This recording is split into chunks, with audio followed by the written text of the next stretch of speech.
民用工程火灾造成4个消防员殉职，消防员权益促进会今仔开记者会，应该再呼吁行政院应该赶紧修法开放消防员组织工会，嘛要加重头家的责任。因为下晡行政院要召开相关的修法会议，消防员的团体希望讲会当派代表参加。不过行政院表示讲要参加，要先提出公文申请，和消防团体是真不满。要公安，主工会。戴头盔、穿真厚的防火衫，消防员工作权益促进会甲成员团体再去到行政院前抗议化口户，因为民用国际科技公司明东抢爆炸案造成消防员重大伤亡。虽然事后县政府针对民用罚240万，不过消促会认为应该修正消防法，加重刑事责任，安尼才当产生吓惊效果。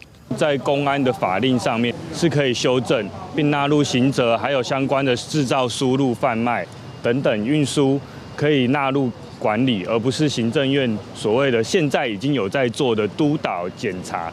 进前行政院回应，承诺讲会赶紧针对公务人员协会法甲消防法进行修法。不过消促会批评讲，修法这件代志，行政院唔捌甲基层消防员讨论，长期收回消防员的权益，所以要求会当参与28下晡的会议。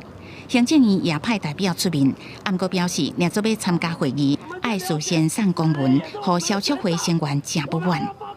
想要来跟行院开会，我希望大家用个正式的公文过来，我们再来安排，好不好？现在要等多久？要沟通还要我们求吗？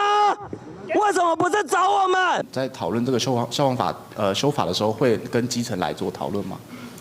我想这一部分我们会来这个跟基层一起再做沟通。因为消防员殉职事故一再发生，政府煞敢若承诺要对公务人员协会法甲消防法修法。消促会认为，这种的处理方式都是救援兼裁判，所以直接就地正做，望会当得到入面内底共同参与会议的回应。记者综合报道。